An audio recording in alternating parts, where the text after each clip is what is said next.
Então vamos lá.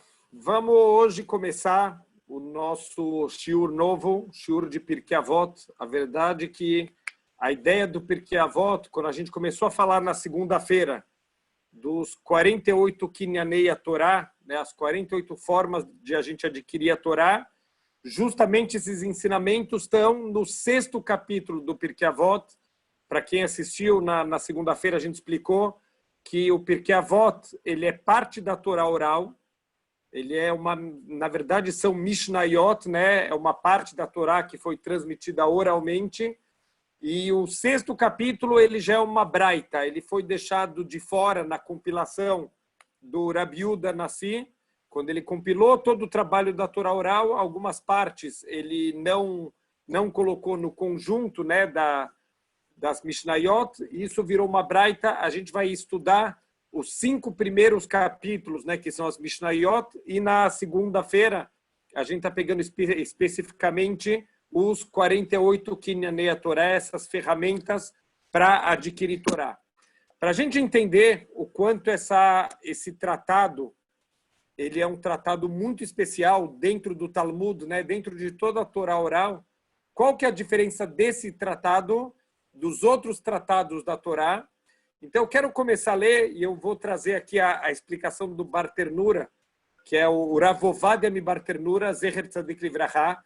Ele é um dos maiores comentaristas de Mishnayot, então é muito famoso os comentários dele, e ele acaba fazendo um trabalho muito parecido com o Urashi. O trabalho do Urashi, que ele tem na Torá toda, é trazer o Pshat HaPashut, a explicação mais simples, mais básica. E é isso também que faz o Rav Ovadia Barternura aqui no Pirkei Avot. Então, a gente vamos trazendo, né, as Mishnayot de Pirkei Avot. Se alguém quiser, até para acompanhar, isso tem na internet, tem no Sidurim, costuma ter também as Mishnayot de Pirkei Avot, porque o costume, a verdade, é que no Shabat, dessas semanas que tem entre Pesach e Shavuot, o costume é se estudar no Shabat o Pirkei Avot. Então, na maioria dos Sidurim, na parte do Shabat, depois de Minchá de Shabat, aparece o Pirkei Avot. Então, se alguém quiser depois para acompanhar também, depois para voltar o que a gente falou na aula, eu acho vale a pena sempre a gente ler no texto o que a gente foi discutindo aqui na aula. Então, a primeira Mishnah, ela começa já de um jeito um pouco diferente. Eu sei que para as mulheres não é uma coisa tão comum, né, conhecer a linguagem das Mishnayot, a linguagem do Talmud, mas esse começo, que vocês saibam, é um começo diferente de qualquer outro tratado. Todos os tratados da Torá, eles já começam coisas na prática, então eles já começam com ensinamentos. Então, por exemplo, tem tratado de Brachot. Ele fala sobre as Brachot, né, fala muito sobre a Tfilá. Tratado de Babakamá fala sobre danos que uma pessoa causa para outra. Então, as Mishnayot já começam trazendo ensinamentos. Olha como começa a primeira Mishnah do Pirkei Avot. Moshe Kibel Torah Sinai.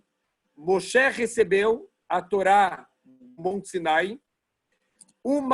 Saral Yoshua, e ele transmitiu essa Torá para o Yoshua. O Yoshua é aquele famoso Talmid, o aluno do Moshe Rabbeinu, que não saía da tenda dele, de dia e de noite ele está lá para absorver o máximo que ele pode do seu Rav, do seu mestre. Então, o Yoshua, justamente, ele foi escolhido como sucessor de Moshe, não era pela grandeza espiritual do Yoshua, e sim porque ele não saía da casa de Moshe, ele não saía da casa de estudos, ele estava sempre querendo absorver e aprender um pouquinho mais. Então está escrito que quando os Chachamim eles viram que o Yoshua foi escolhido como sucessor de Moshe, eles sentiram vergonha. O que foi essa vergonha? Essa vergonha de saber que o Yoshua não era o maior de todos. Talvez na época da escola, né, quando eu estava no Heider, todas as crianças, o Yoshua não era aquele melhor aluno, não era o aluno que tirava nota 10 em tudo. Era um aluno normal, tinham melhores alunos do que o Yoshua, e mesmo assim ele acabou se transformando no sucessor de Moshe, porque pelo esforço dele, ele correu atrás, ele estava lá, ele ficava pegando a Torá de Moshe Rabbeinu como se fossem pedras preciosas, como se fosse ouro. Assim tem que ser o nosso estudo da Torá. A gente que cada gota de Torá para a gente tem que ser uma coisa sagrada, uma coisa que a gente quer muito.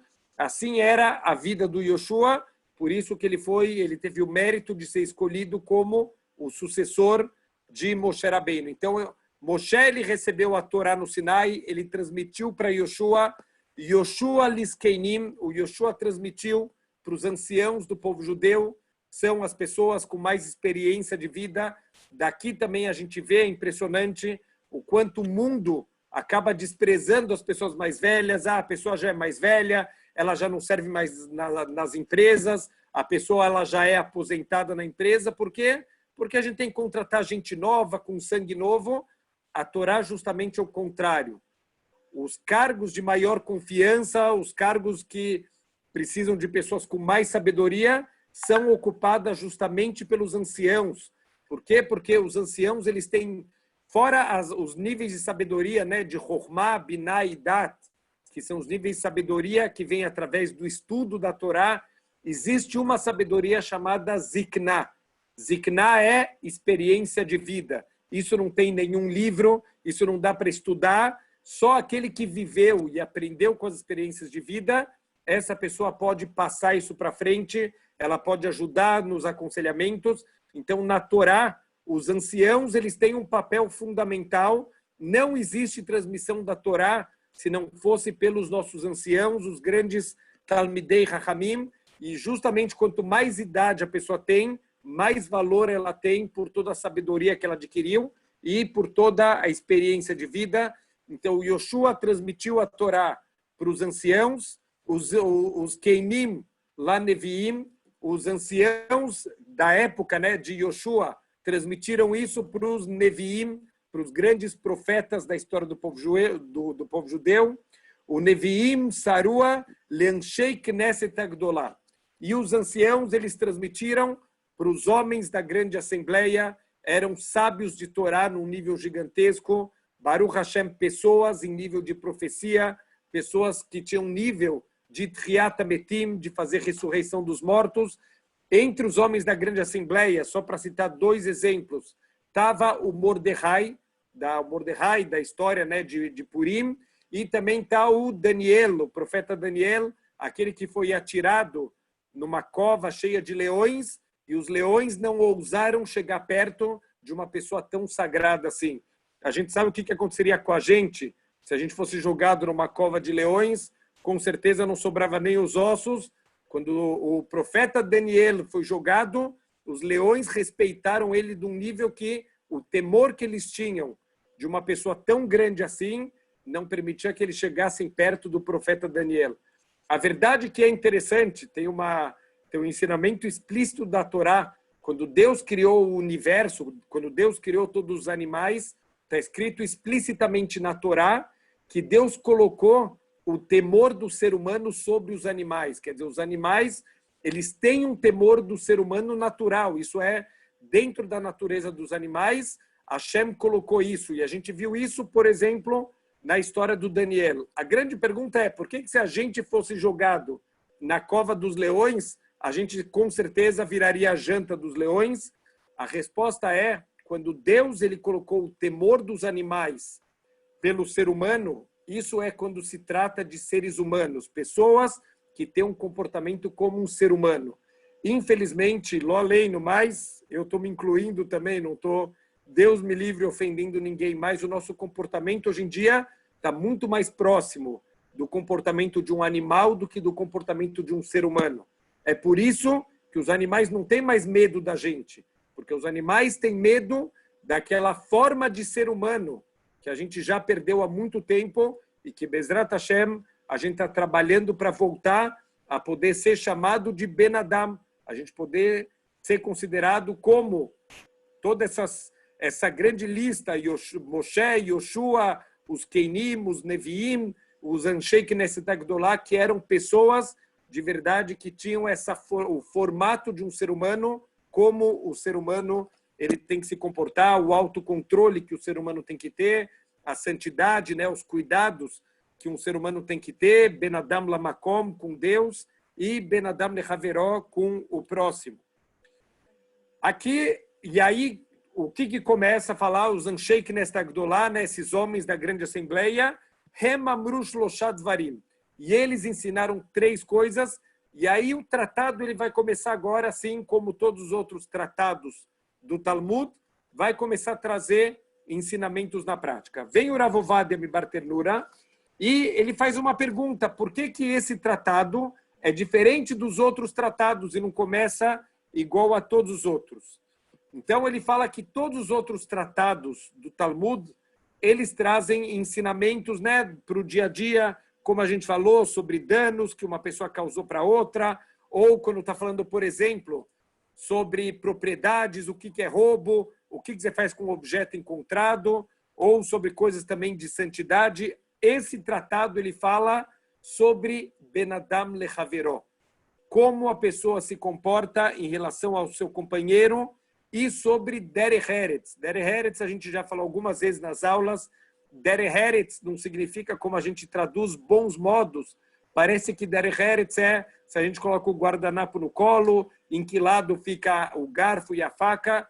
Isso não é Derech Eretz. Isso é etiqueta, como a pessoa se comporta. Óbvio que isso também está contido no Derech Eretz. Também é importante, a pessoa, óbvio que dentro dos limites do normal, mas as regras sociais também são importantes, o comportamento. A gente tem que se comportar de acordo com o lugar onde a gente vive. Então, sim, é importante a gente ter essas regras sociais, mas o Derech Eretz é muito mais do que isso. O Derech Eretz é como a pessoa se comporta de uma maneira adequada, como ele trata as outras pessoas.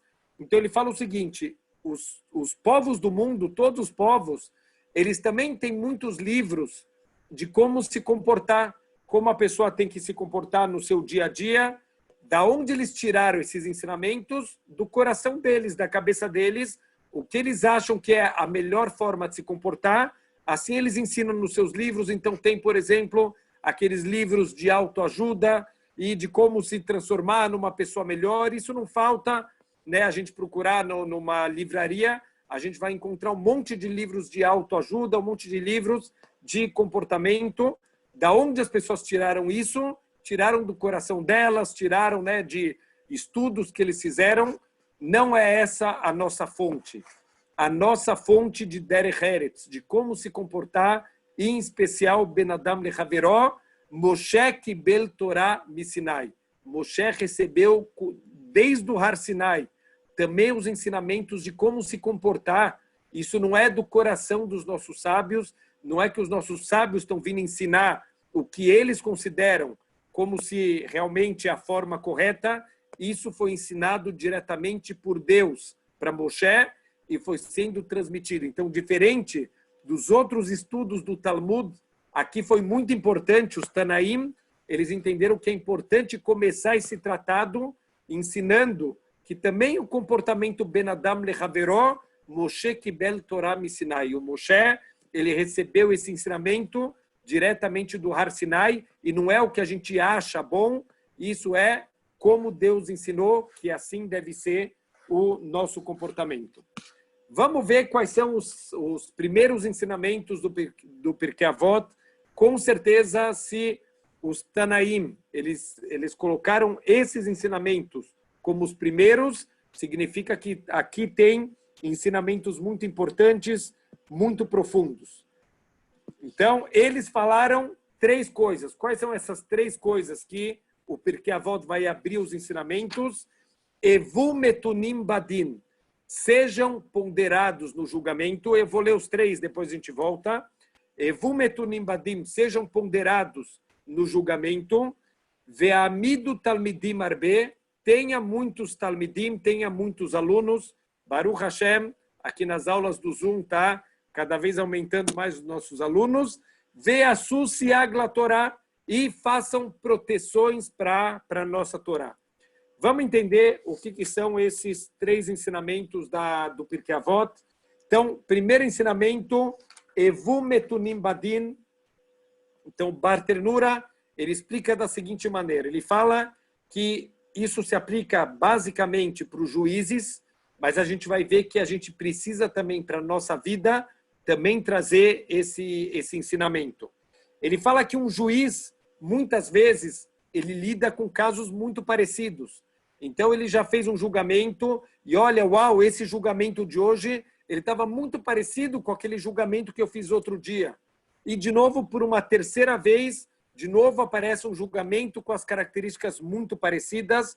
Então, olha o que o Bartenura fala, Sheim badin lefanecha, pam ushtaim veshalosh, se aparecerem situações para você julgar, uma vez apareceu aquela situação, apareceu uma segunda vez muito parecida e depois uma terceira vez, lo tomar din zek var balefanai, veshaniti veshilashti bo.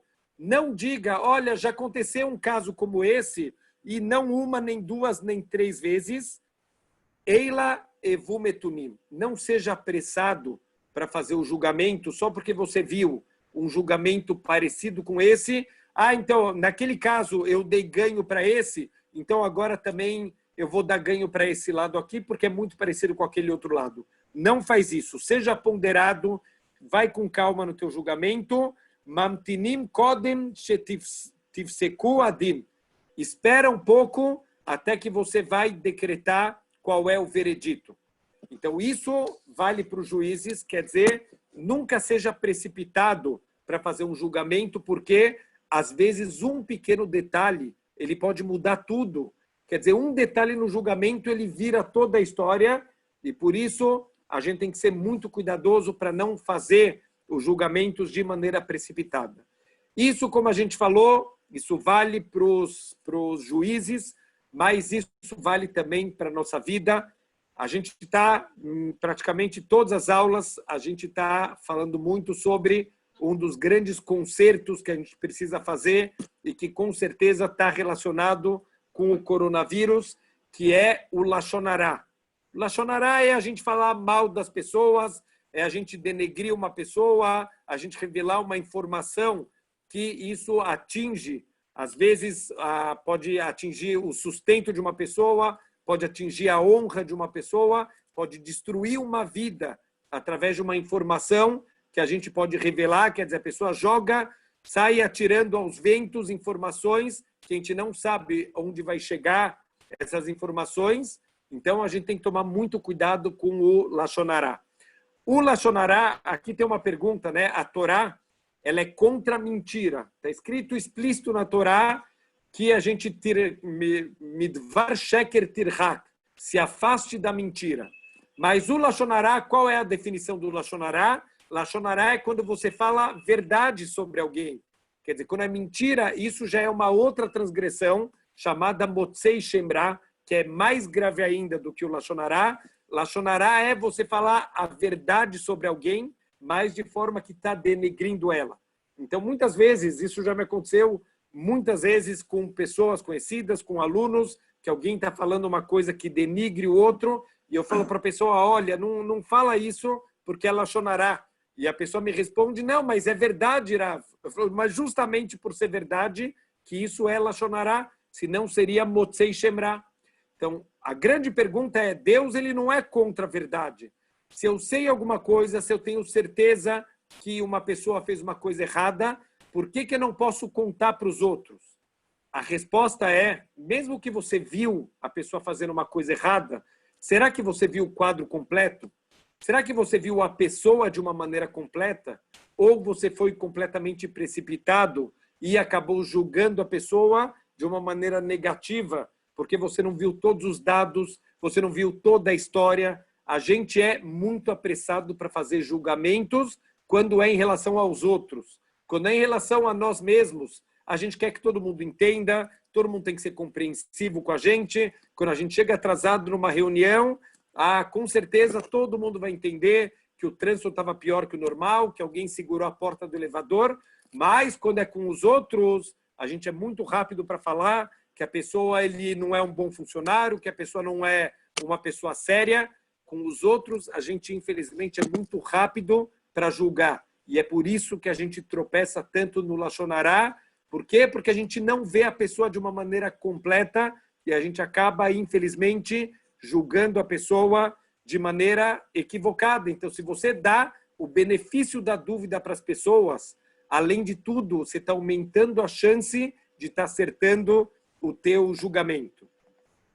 Outro ensinamento que tem aqui, e aqui é impressionante o quanto também a gente pode pegar isso para a nossa vida. Conceito para mentira, aqui estão me perguntando, é Motzei Shemra. É aquele que tira um mau nome, quer dizer, que coloca sobre outra pessoa um mau nome. Motzei Shemra.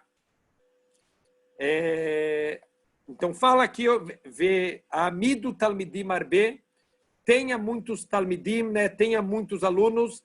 O que quer dizer tenha muitos alunos? Então, aqui o Barternura fala, por que a gente tem que ter muitos alunos? Ele fala que é para ir contra uma opinião, quer dizer, existiu uma grande discussão na época dos Tanaim, e um dos principais Tanaim era o Rabban Gamliel. O Rabban Gamliel, ele era o Nassi, ele era um dos grandes líderes do povo judeu, mas o Rabban Gamliel, ele tinha uma certa ideia na cabeça dele, ele falava Kol Talmid she'en torro kevaro al yekanez lebeit hamidrash. Todo aquele aluno que o interior dele não é igual ao exterior, o que quer dizer isso?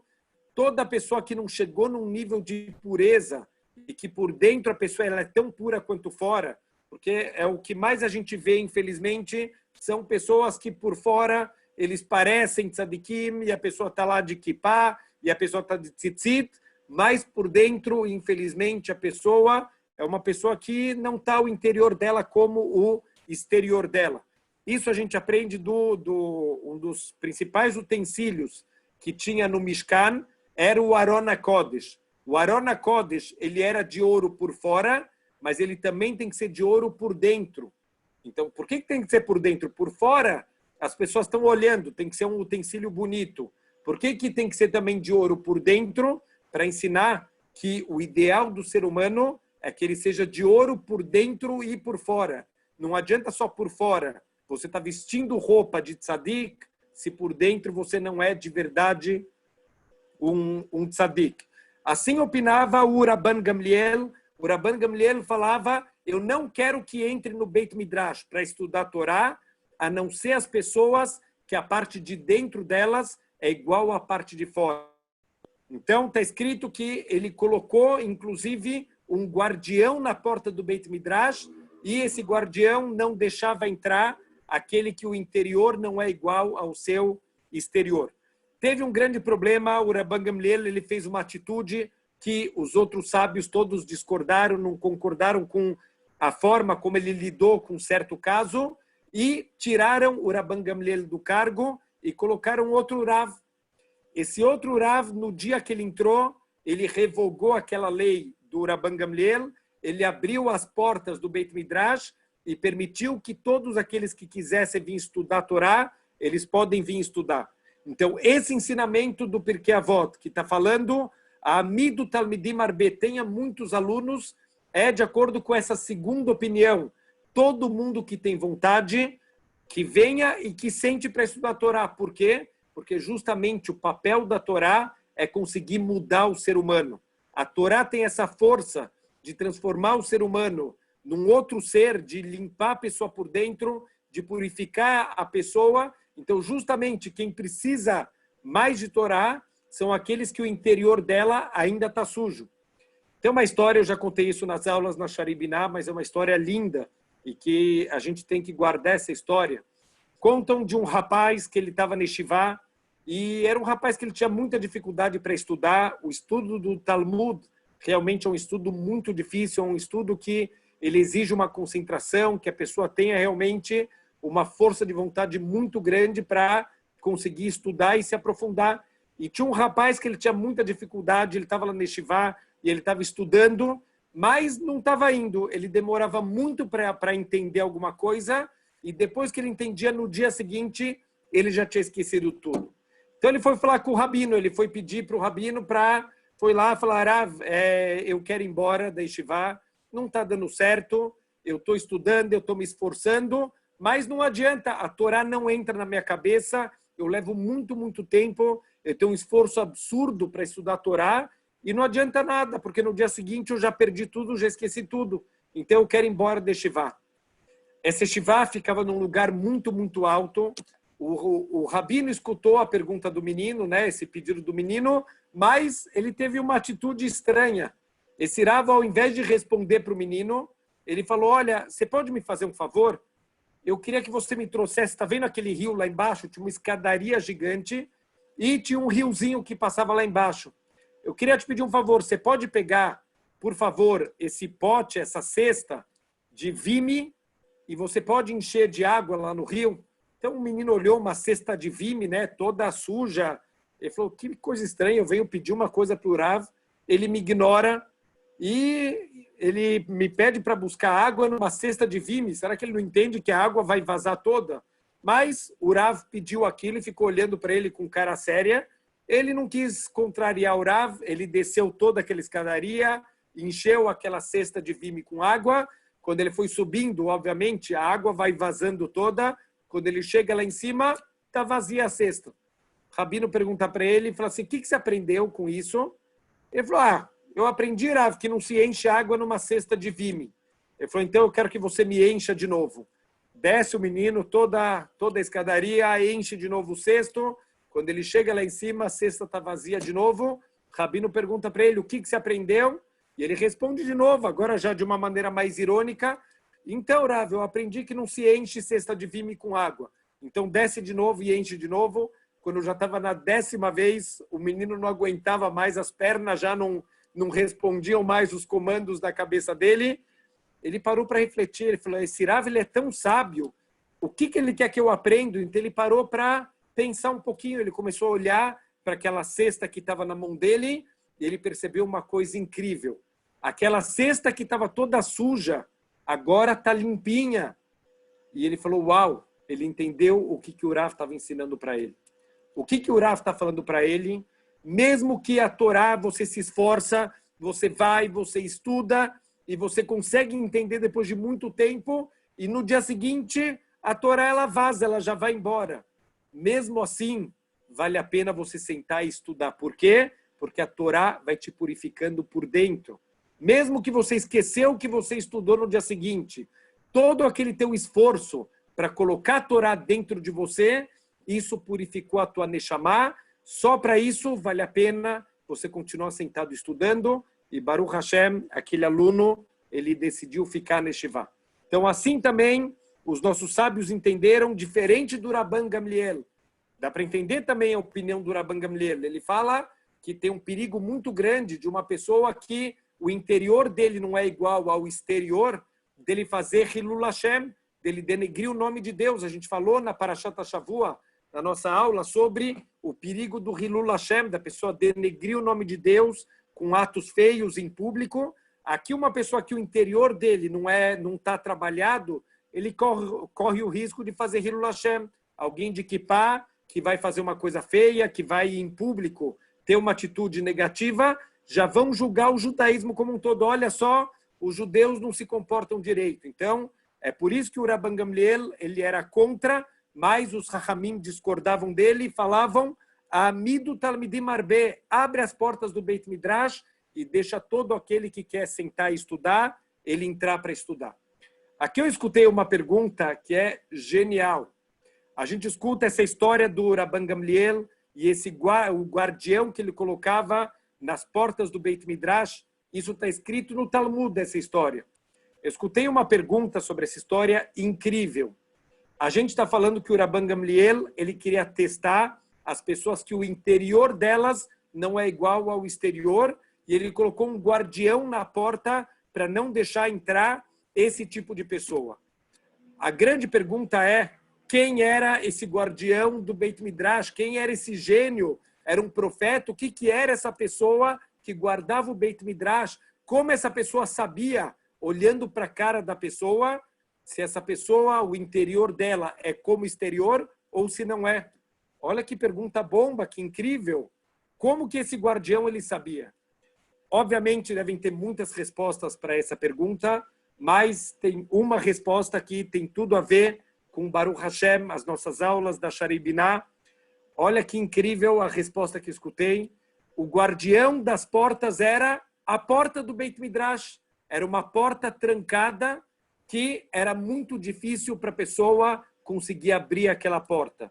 E só aquele que tentasse muito e que se esforçasse muito, ele conseguia abrir a porta. Esse era o guardião do Beit Midrash. Tem aquelas pessoas que eles chegavam para estudar, mas chegavam sem vontade, eles não estão estudando por amor à Torá, o interior deles não é igual ao exterior. O que acontecia? Eles chegavam no Beit Midrash, a porta está trancada, eles tentavam uma vez, duas vezes, agora Baruch Hashem, eles já têm uma boa desculpa. Olha, eu tentei, Deus, você viu, eu tentei, eu fui até o Beit Midrash, a porta estava trancada, eu estou isento de estudar. Tem aqueles que não se conformavam, a porta está fechada, mas eu tenho que entrar, eu preciso estudar a Torá, e eles se esforçavam até conseguir entrar no Beit Midrash para estudar a Torá. Então, esse era o guardião era a própria porta, a dificuldade de entrar no Beit Midrash, esse é o guardião que diferencia entre aqueles que têm amor pelo estudo e aqueles que estão procurando uma desculpa para poder não ir estudar naquele dia. Continua o Talmud e conta que no dia que se abriram as portas do Beit Midrash, que entrou tanta gente para estudar, que tiveram que acrescentar 400 bancos para as pessoas sentarem. E, de acordo com uma outra opinião, 700 bancos para as pessoas sentarem para estudar. Então, a pergunta aqui é, por que o Talmud não escreveu quantas pessoas entraram para estudar? O que importa para a gente quantos bancos foram colocados dentro do Beit Midrash? A resposta é, olha que impressionante, quem está entrando agora no Beit Midrash? As pessoas que o interior não é igual ao exterior, as pessoas que não estão motivadas pelo amor à Torá. Então, essas pessoas, normalmente, a pessoa que tem amor pela Torá, ele senta no chão se precisar, ele vai dar um jeito. Eu estudei, Baruch Hashem, tive o mérito de estudar um tempo na Yeshiva de Mir, uma yeshiva em Israel, que tem 6.000, 7.000 alunos. Literalmente tem pessoas sentadas nas escadas, tem pessoas aonde a pessoa encontra um espaço para sentar, para estudar, ele senta. Ele não fala, e aqui está muito incômodo, aqui não dá. Tem gente que assistiu 1h30 de aula de pé, sentado na escada, sentado no refeitório. Aonde dá para sentar, a pessoa senta. Ele tem um amor tão grande pela Torá que não importa a comodidade dele, importa ele poder estudar a Torá. Como agora entraram pessoas que não têm esse amor pela Torá, a primeira coisa que eles reclamaram foi, cadê o banco? Se não tiver banco, eu não estudo. Se não tiver um lugar confortável, eu vou voltar para minha casa.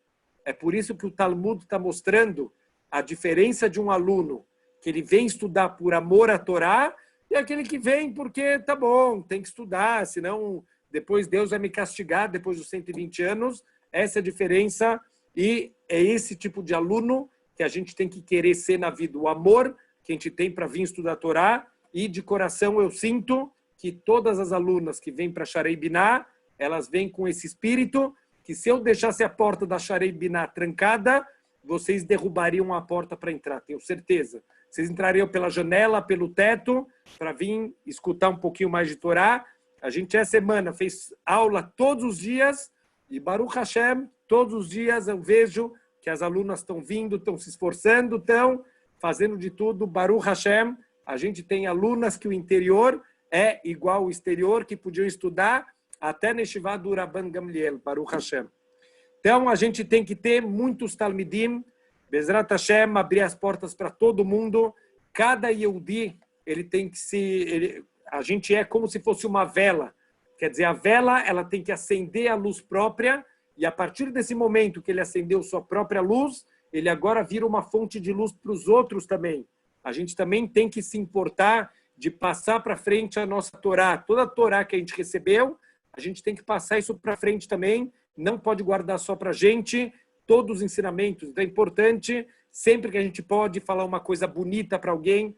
Eu lembro na minha época de Yeshiva, que tinha um Rav lá na Yeshiva, que ele vinha uma vez por semana e ele ajudava a aconselhar os alunos a receberem coisas pequenininhas na vida para o crescimento espiritual deles. Então, uma vez eu lembro, meu irmão me comentou que ele foi sentar com esse Rav E ele falou, olha, Rav, eu queria receber alguma coisa para melhorar o meu hesed, eu queria fazer mais bondade com as pessoas. O que eu posso fazer de bondade com as pessoas? Olha o que o Rav respondeu para ele. Todos os dias, traz alguma coisa bonita de Torá para falar no café da manhã. Esse é o maior hesed que você pode fazer neste Yeshivá. Todos os dias, senta na mesa e vem com alguma coisa bonita para falar para os outros alunos deste Yeshivá. Então, a gente também tem que ter esse hábito de sempre ter alguma coisa guardada na manga, sempre algum ensinamento de Torá, alguma coisa bonita que a gente leu, que a gente escutou, algum ensinamento pequeno. Ninguém precisa virar professor de Torá, mas a gente também não está isento de transmitir isso para frente, de passar esses ensinamentos maravilhosos que a gente tem da Torá. E, finalmente, o terceiro ensinamento do Pirkei Avot, Ve'asu siag la Torá. Façam proteções para a Torá. O que quer dizer façam proteções para a Torá? Então, aqui explica o Barternura, Gader, que a gente faça, né, uma cercas de proteção, Shelo yavo ligá beisur Torá, para que Deus nos livre, a gente não chegue nem perto das proibições da Torá. O que quer dizer isso? O Pirkei Avot está ensinando para a gente o quanto é importante a gente ter o temor de fazer coisas erradas. E para não fazer coisas erradas, a gente tem que fazer de tudo para se afastar das coisas erradas, até mesmo criar proteções adicionais. Então, talvez o exemplo mais clássico disso, eu também já comentei em alguma das aulas, eu acho que nessa semana, é em relação a Basar Behalav, carne com leite. Pela Torá, a proibição de carne com leite, então está escrito Lotevashel. Então, a proibição da Torá é cozinhar carne com leite ou ter proveito, né, ou comer carne com leite que foram cozidas juntas. Isso quer dizer que pela Torá, se a pessoa comesse carne com leite frios, isso não teria problema. Mas vieram os nossos sábios e proibiram carne com leite frio também. Por quê? Porque se a Torá, mesmo que a Torá permitiu carne com leite frio, isso causaria muitas vezes tropeços. A pessoa, ele fez uma comida de carne com leite frio e guardou na geladeira. Chega alguém depois, ele não sabe o que tem naquele prato, ele coloca no micro-ondas, ele esquenta aquela comida. Ele vai fazer a transgressão da Torá de cozinhar a carne com leite, mesmo sem saber, mesmo alguém que fez sem intenção, ele fez uma transgressão da Torá. Então, a Torá, ela deu para a gente essa permissão da gente fazer cercas na Torá. A gente não pode acrescentar nada do que a Torá ensinou. Então, tem uma proibição da Torá de nem acrescentar e nem de tirar nada do que está na Torá. Mas a gente pode e deve fazer cercas para se proteger de nunca chegar numa transgressão. Isso explica por que tem tantas leis de Rabanan. Muitas vezes a gente olha para os rabinos e fala, mas por que esses rabinos chatos já tem tanta proibição na Torá, já tem 613 mitzvot, por que vieram esses rabinos chatos com mais proibição e já não pode isso e não pode mais aquilo? Tanto rabino, tanta coisa para o rabino fazer, para que mais proibições? Por exemplo, aonde aconteceu isso? Aconteceu na época de Mordecai. Mordecai, ele trouxe uma lei nova para o povo judeu, ele fez a proibição dos judeus tomarem vinho em público com os outros povos. Por quê? Porque o Mordecai percebeu que é o primeiro momento que o povo judeu está começando a ter uma interação com outros povos, e isso pode, infelizmente, levar a muita assimilação, a muita perda da identidade judaica. O que as pessoas falaram para o Mordecai? O Mordecai chega, já tem tanta proibição, a gente não está nem aí para o teu decreto, a gente vai para a festa do Ahasverosh, a gente vai beber o vinho, a gente não vai aceitar o seu decreto. O que aconteceu? Amã subiu no poder e quase destruiu o povo judeu. Significa, a gente tem que ter confiança nos nossos sábios, isso a gente vai ter um ensinamento especial aqui do Pirkei Avot lá para frente, sobre o quanto tem que ter emunat hachamim, quanto a gente tem que ter confiança nos nossos sábios para, quando tem decretos, mesmo que a gente não entendeu, a gente receber isso com alegria, sabendo que eles têm um entendimento muito melhor que a gente, aonde a gente precisa ser cuidadoso para que a gente nunca chegue nem perto de fazer uma transgressão da Torá. Então, esse é a primeira Mishnah. Olha que impressionante, gente. Uma Mishnah, a gente ficou quase 50 minutos, tem muita coisa muito profunda do nosso comportamento. Vamos, pelo menos, começar. Essa segunda Mishnah também é fundamental. Segunda Mishnah fala Shimon HaTzadik Aya Misharei Knesset Agdolá. O Shimon HaTzadik era um dos remanescentes dos homens da grande assembleia, Anshei Knesset Agdolá. O Aya Omer, e ele ensinava. Aqui o Bartenura ele fala, o que quer dizer isso? Ele ensinava só isso? Óbvio que não. Mas cada um dos Rahamim, dos sábios, que vão ser mencionados no Pirkei Avot, tinham certos ensinamentos que eles se identificavam tanto que eles repetiam muitas vezes em público esse ensinamento, e é isso que é trazido, né? Todo sábio que é trazido o Ayalmer, e assim ele dizia, óbvio que ele ensinou muitas outras coisas, mas esse era para ele algum ensinamento muito querido. Então, o que ensinou o Shimon HaTzadik? Shimon HaTzadik, ele era um Kohen Gadol, era Kohen Gadol, e ele fala o seguinte, Al Shloshad Varim Haolam Omed. O mundo se sustenta sobre três coisas. Ala Torá, o que é a Torá? O estudo da Torá e o cumprimento do que está escrito na Torá. Ala Avodá. A Avodá é o nosso serviço, que principalmente são os korbanot. E hoje em dia que a gente não tem os korbanot, entrou no lugar dos korbanot a nossa tefilá. Olha que impressionante, gente. A tefilá é um dos pilares do mundo. Se não tiver a tefilá, o mundo não se sustenta. Então, a Torá, a Avodá, que é a nossa tefilá, ve'al gmilut chassadim, e sobre os atos de bondade.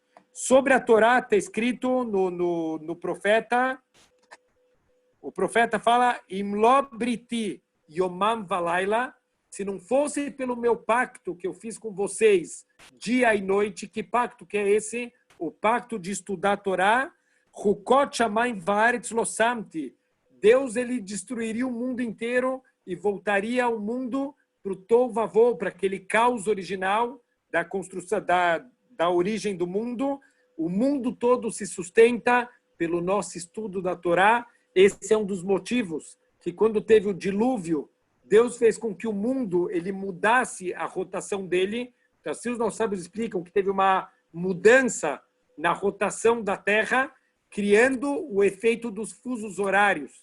E agora, por causa do fuso horário, Baruch Hashem, quando no Brasil a gente está dormindo, lá em Eretz Israel está todo mundo estudando Torá. Quando lá em Israel estão dormindo, aqui no Brasil a gente está estudando Torá, para que a gente tenha Torá 24 horas por dia, porque se por um instante a gente parasse de estudar Torá, não tem mais energia para sustentar o mundo, e Deus faria o mundo voltar para o caos original do Tov Vavô, né? Aquele caos que era no início. Isso é a Torá, isso é a nossa tefilá também, um pilar do mundo, sustenta o mundo inteiro.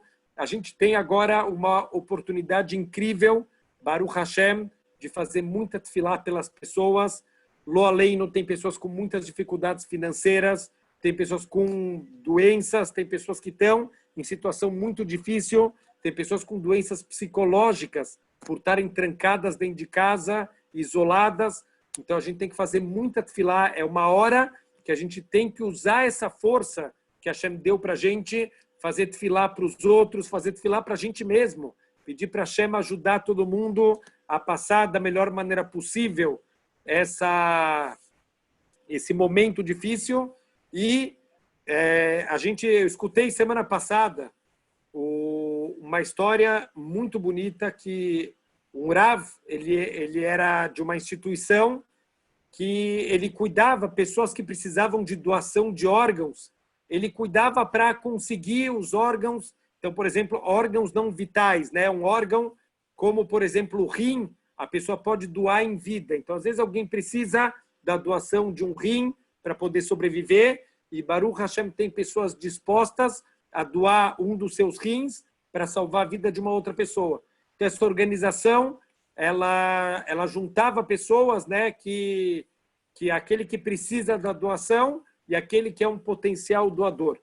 Teve uma vez que tinha uma mãe de família com muitos filhos, ela estava precisando urgente da doação de um rim e para poder salvar a vida dela. E esse rabino, ele recebe um telefonema e nesse telefonema ele percebe a voz de uma pessoa muito idosa. E ele estranhou o telefonema porque normalmente as pessoas já a partir de uma certa idade, eles deixam de ser potenciais doadores de órgãos.